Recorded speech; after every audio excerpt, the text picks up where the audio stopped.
주님의 말씀입니다. 경청하십시오. 마음이 청결한 자는 복이 있나니 그들이 하나님을 볼 것이며. 아멘. 타우스 푸에블로라고 하는 인디안 부족의 어느 한 사람이 남긴 말입니다. 그 말은 이렇게 시작합니다. 서구 사회에서는 질문을 하지 않으면 아무것도 배우지 않는 것이며 바보가 되는 것이라 여긴다. 하지만 나는 묻는 것이 아니라 들으라고 배웠다. 그것이 우리의 종교였다. 들으라고 배웠다. 그것이 우리의 종교였다. 말하는 것보다 듣는 것이 종교 생활에 더 중요한 자세인 것을 이 인디안 부족이 정확하게 알고 있었던 것 같습니다. 우리 신앙생활도 마찬가지 아니겠습니까? 신앙생활도 잘 듣는 것에서부터 시작이 됩니다. 믿음은 들음에서 난다. 믿음은 들음에서 난다. 그래서 이스라엘 백성들에게도 성경은 이렇게 말합니다. 오늘 우리들에게도 마찬가지 아니겠습니까? 쉐마 이스라엘, 이스라엘아 들으라. 들을지어다 이스라엘아. 이렇게 기독교 신앙은 시작이 됩니다. 오늘도 영적 귀를 여시고 우리들에게 들려주시는 주님의 음성을 잘 듣는 가운데 여러분을 향하신 하나님의 뜻을 깨닫고 붙들고 믿음의 삶을 새롭게 다짐하는 귀한 시간 되시기를 바랍니다. 여러분 한번 생각해 보시죠. 제가 질문 드리겠습니다. 예전엔 우리 주변 어디를 가더라도 쉽게 볼 수 있었지만은 요즘은 꽤나 멀리 오염되지 않은 계곡에나 가야, 외진 곳에나 가야 볼 수 있는 장면입니다. 계곡을 따라서 산을 올라가다 보면 옆에 흐르는 계곡물 얼마나 맑고 깨끗한지 모릅니다. 손을 내밀어서 잡기만 하면 바닥에돌을 금방이라도 꺼낼 수 있을 정도로 물속에 있는 바닥에 있는 돌이 다 보입니다. 여러분 보신 적 있으시죠? 지리산 계곡을 간다든지 어느 계곡이든지 다 그렇습니다. 가만히 보면 그런데 사람의 키 한 길 깊이만큼이나 어쩌면 더 깊이 되지만 깊이가 꽤나 되지만 강바닥 돌이 훤히 다 보입니다. 왜 그럴까요? 이유는 간단합니다. 물이 맑기 때문입니다. 물이 아주 맑기 때문이에요. 또 질문을 드립니다.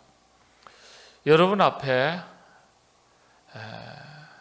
금이 4가지 종류의 금이 있습니다. 24K, 18K, 16K, 14K도 있더라고요. 12K도 있더라고요. 펼쳐놓았습니다. 여러분 선택하시면 여러분의 것이 됩니다. 어느 것 집어 드시겠습니까? 한돈 말고 한 양이라고 생각하십시오. 어느 것 집어 드시겠어요? 12K요? 14K? 24K 순금일 것입니다. 여러분 왜 24K 순금을 선택하셨습니까? 가치가 있기 때문에. 가치가. 순금이라 할지라도 가치가 없다면 선택하지 않을 거예요. 그런데 오늘 우리 시대에는 금은 가치가 있습니다. 이왕이면 순금을 선택합니다. 24K 순도가요 99.9%라고 말합니다. 그래야 순금이라고 말한답니다. 순도 99.9%. 무슨 뜻입니까? 불순물이 그만큼 없다는 뜻입니다. 불순물이 없다는 것. 여러분 이것이 오늘 성경이 말하는 청결의 의미 중 하나입니다. 우리 영이 아주 맑고 깨끗한 것. 그래서 불순물이 하나도 없는 상태, 이 상태를 말할 때 청결이라고 말합니다. 물이 맑고 깨끗하니까 강바닥돌이 다 보입니다. 불순물이 없는 순금이어서 사람들이 귀하게 여기는 것입니다. 그렇게 청결한 자가 복이 있도다. 어떤 복입니까? 하나님을 보게 될 것이다. 주님께서 이렇게 가르쳐 주셨습니다. 그래서 우리 그리스도인들에게 이 청결의 문제, 영적 청결의 문제는 대단히 중요합니다. 이유는요, 하나님의 일꾼됨의 기준이 되기 때문에 그렇습니다. 성경이 이렇게 말합니다. 디모데후서 2장 20절 21절의 말씀이죠. 큰 집에는 금그릇과 은그릇뿐 아니라 나무 그릇과 질그릇도 있어 귀하게 쓰는 것도 있고 천하게 쓰는 것도 있나니 그러므로 누구든지 이런 것에서 자기를 깨끗하게 하면 귀히 쓰는 그릇이 되어 거룩하고 주인의 쓰심에 합당하며 모든 선한 일에 준비함이 되리라. 하나님께서 일꾼을 선택하시고 사용하시는 기준이 세속적 가치 기준에 있지 않고 얼마나 자기 자신을 깨끗하게 비웠는가, 얼마나 순수해졌는가, 얼마나 청결해졌는가, 여기에 기준이 있음을 말합니다. 그래서 하나님의 일꾼으로서 헌신의 삶을 살아가는 그리스도인들에게는요, 이 청결의 문제 대단히 중요한 문제가 됩니다. 오늘 본문 말씀의 의미를 하나씩 조금 더 살피면서 하나님의 뜻이 무엇인지 우리 가슴에 새길 수 있기를 바랍니다. 마음이 청결한 자, 이 헬라어 원문은 카타로스라고 말합니다. 카타로스, 청결이라고 말합니다. 근데 이 카타로스라는 말은 다양한 의미를 가지고 있습니다. 성경적 기준을 볼 때 첫 번째는요, 깨끗함을 의미합니다. 특별히 영적인 기준에서는 우리의 영혼이 죄로부터 깨끗하게 씻겨졌을 때, 그때를 말합니다. 카타로스, 청결. 종교개혁자 루터는 이 청결이란 말을 정직이라는 말로 해석을 했습니다. 성경적인 의미에서는 두 마음을 품지 않는 것, 정직이죠. 두 입술이 되지 않는 것, 겉과 속이 다르지 않는 것을 말합니다. 이 카타로스라는 말은 원래 이런 것이에요. 근데 어떤 뜻이냐 하면 원래 이 단어가 만들어진 배경이 있더라고요. 스토리가 있습니다. 우리가 옷을 세탁했을 때 바로 그 순간처럼 깨끗한 상태가 되었을 때 바로 그때를 말합니다. 더 정확하게는요, 원래부터 깨끗한 것을 말하지 않고 한때 더러워졌지만은, 우리 옷을 입다가 더러워졌지만은 어떤 계기가 있어서 옷으로 말한다면 우리가 세탁을 하는 것이겠죠. 그래서 깨끗해졌을 때 바로 그때 사용하는 말이 카타로스라는 말입니다. 원래 어원의 스토리, 배경은 여기에서부터 시작이 되는 겁니다. 처음부터 깨끗한 사람 어디 있고 처음부터 깨끗한 옷이 어디 있습니까? 입다가 보면 더럽혀지는 것이죠. 사람도 때묻고 허물이 쌓이게 되는 겁니다. 그런데 새롭게 되었을 때, 씻어낼 때, 씻겨졌을 때, 정결하게 될 때, 순수함을 회복했을 때 카타로스, 정결하다, 청결하다, 그렇게 말합니다. 날 때부터 깨끗한 게 아니죠. 우리는 다 죄의 본성 아래 태어나는 겁니다. 그리고 태어나서도 살아가는 순간순간 사노라면 때로는 때가 묻고 더러워졌지만은 하나님의 보좌 앞에 나와서 우리가 엎드려 기도할 때, 회개할 때 하나님의 은총 가운데 깨끗하게 속사람이 씻겨지고 정결하게 되고 회복되는 것입니다. 그때 하는 말이 카타로스, 청결하도다 카타로이, 그렇게 말합니다. 우리 영혼이 죄와 허물, 온갖 욕심과 상처로 때묻었던 심령이 예수님의 보혈로 깨끗해졌을 때 바로 그 순간을 가리켜 청결해졌도다, 복이 있도다, 그렇게 말하는 것입니다. 그래서 여러분, 팔복을 기준으로 볼 때 예수 믿고 가장 큰 복은요, 깨끗하게 사는 것, 정직하게 사는 것입니다. 거룩하게 사는 것입니다. 그래야 하나님을 보고 만날 수 있기 때문입니다. 예수 믿는 사람에게 예수님 만나는 것보다 더 큰 기쁨과 복이 어디에 있겠습니까? 그래서 우리 그리스도인들은 바르게 살고 깨끗하게 살고 말씀대로 살기 위해서 한 가지 각오해야 하는 것이 있습니다. 손해보더라도 그렇게 살아가려고 노력해야 합니다. 정직하게 살아가려고 깨끗하게 살아가려고 노력하셔야 합니다. 왜냐? 그것이 복받을 일이 되기 때문입니다. 저와 여러분, 우리 모두 깨끗하게 살고 이왕이면 더 정직하게 살고 순수하게 살아가려고 노력하시게 되기를 바랍니다. 그렇게 살아가면 복이 있도다 말씀하셨으니까 그 복을 주실 줄로 믿습니다. 두 번째 카타로스, 의미가 순금을 의미합니다. 조금 전에 말씀드린 불순물이 하나도 없는 순도 99.9% 순금을 말합니다. 성경이 말하는 바 이 순금을 정제해내기 위해서 영광로에 가열하는 불 온도가요 무려 1500도씨가 넘는다 그래요. 1500도씨, 때로는 1700, 1800도씨가 넘는다 그래요. 그처럼 고온의 열을 가했을 때 모든 불순물이 걸러진다 합니다. 참 신기하죠. 불순물을 어떤 체에 그르는 것도 아니고요, 고온의 열을 가하면 이 불순물들이 다 타버리고요, 기화가 되어서 날아가 버린다는 거예요. 그래서 금만 남는다는 거예요. 이 금을 가리켜 카타로스, 카타로이라고 말합니다. 불순물이 많을수록 순도가 떨어지죠. 보니까 이탈리아에서 이 금을 재련하는 정금술사들이 순금, 예전에는 이 재련 기술이 충분하지 않으니까 순도 높은 90%, 99.9% 이런 금을 걸러내는 것이 쉽지 않았다 그래요. 그런데 금을 잘 걸러내서 순도 99.9%의 금을 걸러낼 때 감탄사를 내뱉는답니다. 그때 카타로스, 카타로이 그렇게 말한다는, 순금을 지칭하는 말입니다. 여러분, 우리가 신앙생활하면서 많은 것으로 우리 자신을 더럽히는 것이 아니라 작은 것을 가지고서도 우리는 우리 자신을 스스로 더럽힐 수가 있습니다. 우리 안에 불순물들을 걸러낼 수 있어야 되겠죠. 잠언서 17장 3절에 보면 순금을 얻기 위해서 어떤 과정을 거치는지 은유적인 표현을 사용했습니다. 도가니는 은을, 풀무는 금을 연단하거니와 여호와는 마음을 연단하시느니라. 사람을 금에 비유할 때 순수하고 정결하고 깨끗하게 만드시기 위해서, 그런 사람으로 만들어져 가도록 하시기 위해서 불순물을 걸러내시는 작업을 하시는데, 어떤 작업을 하십니까? 세상의 순금은 1500도, 1700도, 800도의 높은 열을 가하지만 하나님께서는 우리 영혼을 깨끗하게 하시기 위해서 연단을 하신다는 거예요.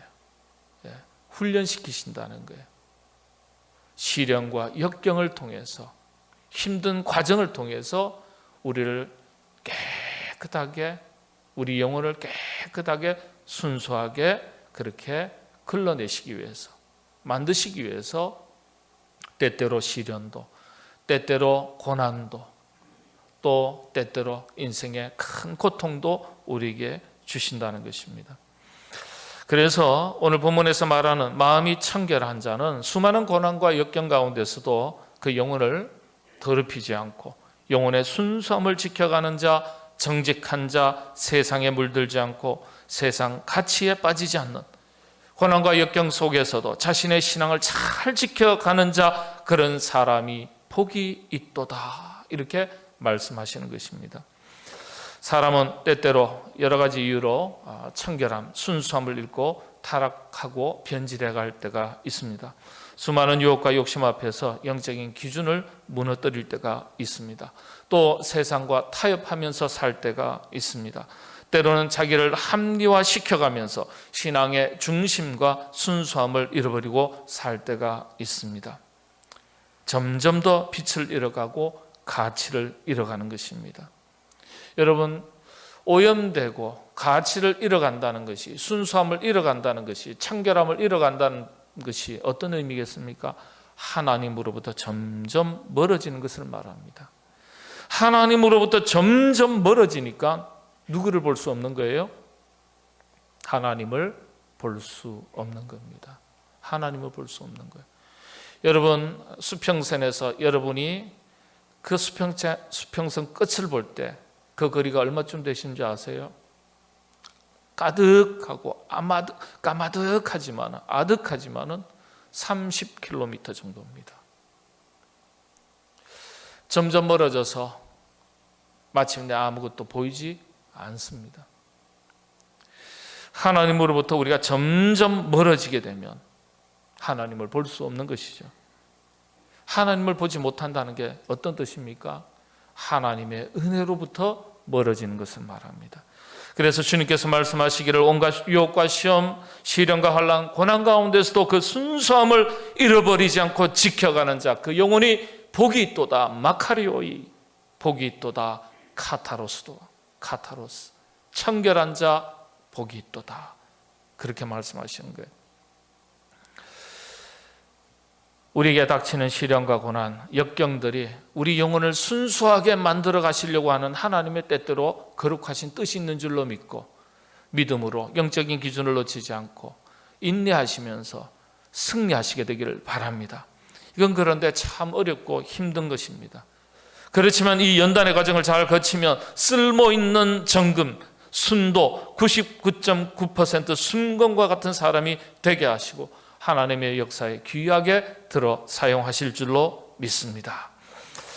카타로스, 이 청결이라는 단어 세 번째가요, 알곡을 의미합니다. 알곡 중에 알곡. 여러분 미국에서 대통령 선거할 때 후보자들이 나오지 않습니까?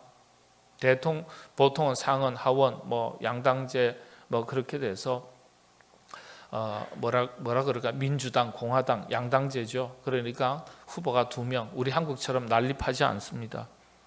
그런데 이 대통령 선거 후보자를 소개할 때, 미국 대통령을 소개할 때 미스터 트럼프 이렇게 뭐죠 지금은요, 누구죠? 바이든, 미스터 바이든 이렇게 소개하지 않고 미스터 프레지던트 이렇게 소개하지 않습니까? 근데 후보일 때는 어떻게 소개하냐면 미스터 클린 이렇게 소개합니다. 이름 부르지 않고요. 후보를 소개합니다. 미스터 클린.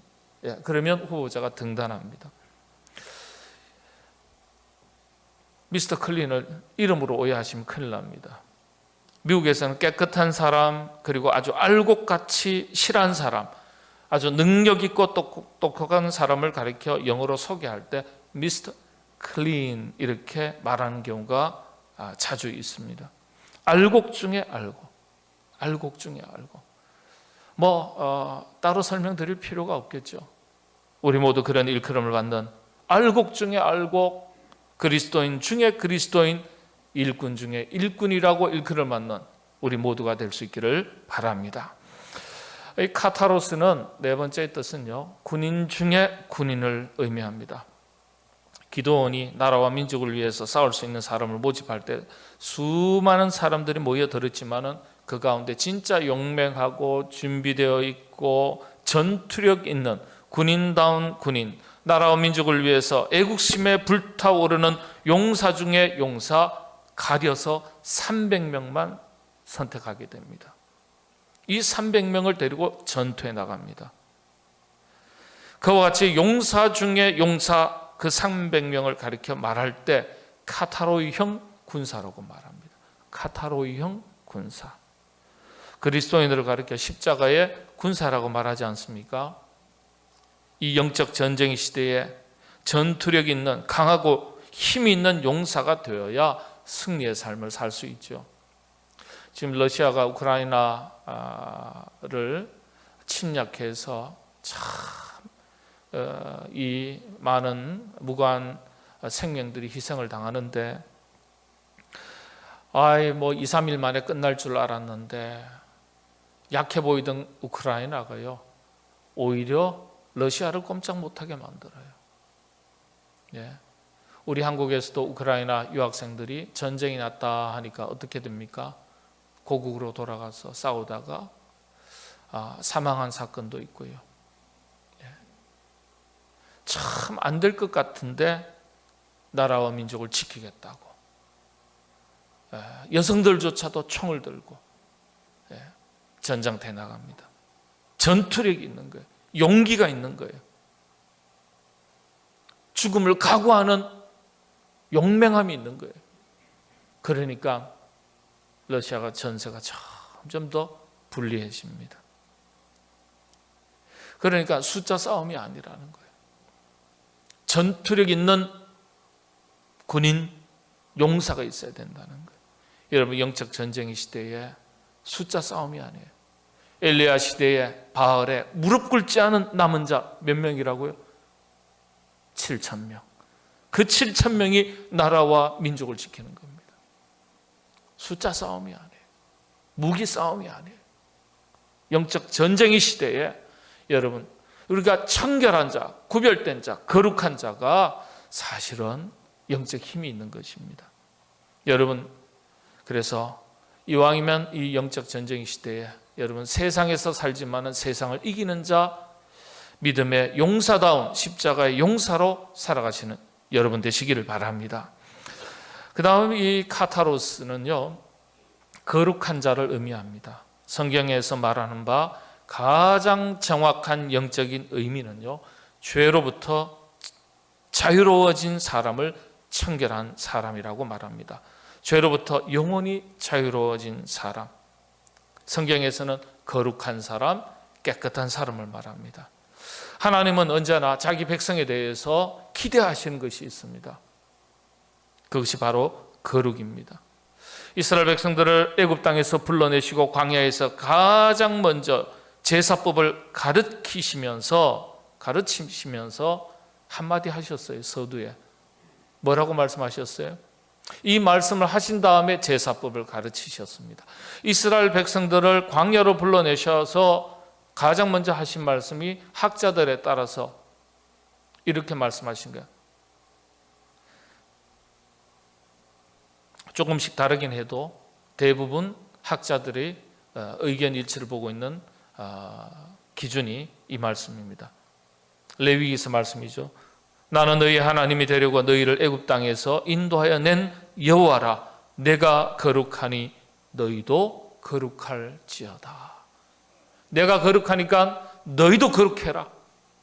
그리고 나서는 거룩해지는 방법을 예배로 설명하셨습니다. 예배로. 여러분, 그래서 우리 그리스도인들의 신앙의 삶에 있어서 가장 중요한 기초이자 핵심이 예배입니다. 예배가 흐트러지고 예배가 무너지면 신앙 자체가 흐물어지는 것입니다. 그래서 마음이 청결한 자는 하나님의 뜻을 따라서 거룩하게 살아가는 자를 가리키는 것입니다. 예수님은 바리새인들을 가리켜 이 회칠한 무덤 같은 자들아, 아주 책망하셨죠. 사실 원문의 의미는 두 마음을 품은 자들아, 이런 뜻입니다. 정직하지 않고 위선적인 사람을 의미하죠. 마음이 순수하고 청결하고 거룩하지 않은 것을 말하는 것은 물론입니다. 이 외에도 여러 가지 뜻이 있습니다만은 여러분, 가장 중심의 뜻이 이런 것들입니다. 자, 그런데 왜 이런 청결한 사람이 되는 것이 중요하냐? 말씀드린 대로 마음이 청결한 자가 누리는 복이 있기 때문에 중요한 거예요. 무슨 복입니까? 하나님을 보게 되는 복입니다. 마음이 청결한 자 복이 있나니 그들이 마음이 청결한 자는 복이 있나니 그들이 하나님을 볼 것이요 그랬습니다. 자, 그런데 하나님을 본다는 뜻이 어떤 의미겠습니까? 두 가지 뜻이 있습니다. 첫 번째는요, 하나님과의 관계 회복을 말합니다. 이전에 제가 팔복을 설명드릴 때는 이 하나님을 보게 된다는 의미에 대해서는 설명을 드리지 않은 것 같아서 이번에 설명을 추가해서 드립니다. 하나님을 본다는 뜻은 하나님과의 관계 회복을 의미합니다. 시편 11편 7절의 말씀에 이런 말씀이 있습니다. 여호와는 의로우사 의로운 일을 좋아하시나니 정직한 자는 청결한 자를 뜻합니다. 청결한 자는 그의 얼굴을 배우리이다. 마음이 청결한 자가 누리는 복은 하나님의 얼굴을 보는 것인데, 하나님의 얼굴을 보는 것은 하나님과의 깊은 만남, 교제, 동행을 의미하는 것입니다. 결국 만남, 교제, 동행이 어떤 의미입니까? 관계가 회복되는 것을 말합니다. 여러분, 사실 우리 인간의 가장 큰 비극은 하나님과의 교제의 단절입니다. 관계 단절이에요. 하나님의 얼굴을 보면서 살았던 곳이, 참 좋은 관계를 맺고 유지하고 살았던 곳이 어디입니까? 에덴이에요. 그런데 타락한 이후에 인간은 하나님의 얼굴을 직접적으로 볼 수 없다고 성경은 말합니다. 굉장한 메타포, 상징적인 은유입니다. 하나님의 얼굴을 보는 자는 누구든지 반드시 죽게 된다고 가르쳐주고 있습니다. 인간의 비극을 압축해서 한마디로 설명하는 거예요. 관계의 단절입니다. 교제의 단절이에요. 그래서 에덴에서 타락한 이후에 지금까지 인간의 역사는 하나님과의 교제가 단절된 비극의 역사입니다. 하나님과의 관계 단절, 교제의 단절로 인해서 에덴에서 누렸던 완전한 샬롬, 평안 누리지 못하고 깨어진 채로 살아가는 것입니다. 그래서 이 샬롬의 회복은요, 하나님의 관계 회복으로부터 시작이 되는 겁니다. 우리 마음 가운데 온갖 종류의 불안, 염려, 걱정, 근심, 이 모든 것들을 이겨낼 수 있는 것은 하나님과의 깊은 임재, 동행해서 이겨낼 수 있는 힘이 생깁니다.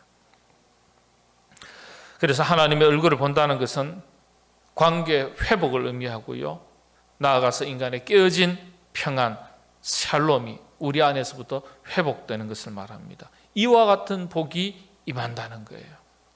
하나님을 본다는 것이, 만나게 된다는 것이 이런 의미입니다. 그러니까 얼마나 큰 복을 누리는 비결이 되겠습니까? 그렇지 않겠습니까? 여러분, 이런 복을 누리시게 되기를 바랍니다. 두 번째가요, 하나님을 본다는 의미가 하나님의 은혜를 공급받는다, 이런 뜻입니다. 하나님의 은혜를 공급받는다. 청결한 하나님과의 관계 회복에 물꼬를 트는 것이라고 설명드렸습니다. 내가 거룩하니 너희도 거룩하라. 관계 회복의 전제 조건입니다. 거룩이에요. 관계가 회복되어야 여러분 평안이 찾아오는 겁니다. 우리가 누리는 모든 행복은요, 하나님과의 깊은 교제, 곧 관계 회복이죠. 깊은 교제로부터 공급되는 것입니다. 그래서 청결해지는 것, 거룩해지는 영적 순수함의 회복이 이토록 중요한 것입니다.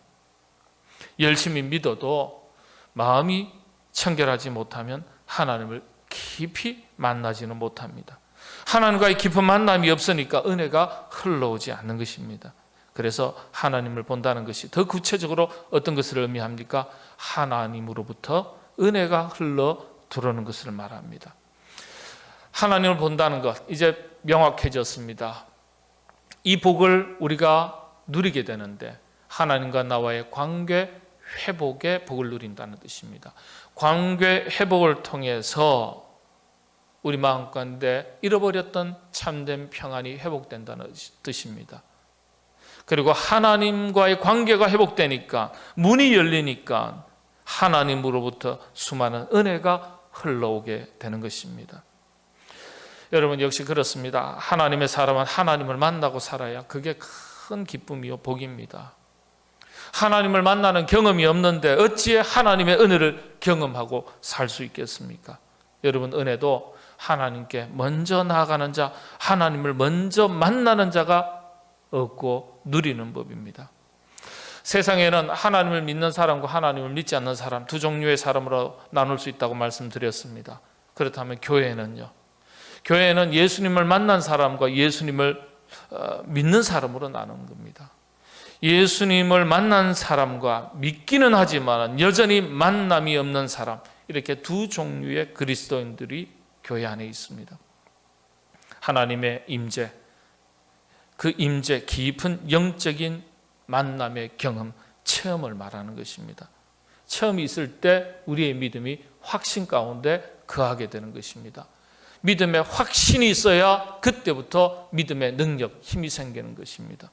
여러분 모두 이와 같은 확신 가운데 거하는, 하나님의 임재를 깊이 경험하는 가운데, 믿음의 확신 가운데 거해서 힘과 능력이 있는 하나님의 백성들 되시기를 바랍니다. 우리 모두 청결한 자, 거룩한 하나님의 백성이 되도록 노력할 수 있기를 바랍니다. 그리고 하나님과의 영적인 깊은 만남, 임재를 통해서 하나님께서 주시는 큰 평안의 복, 샬롬의 복. 참 요즘은 이 세상이 더 불안전해지고 불안해졌습니다. 사회가, 세상이 발전하고 발달했지만 여전히 우리는 수많은 스트레스 속에 살아갑니다. 걱정과 염려 속에서 살아갑니다.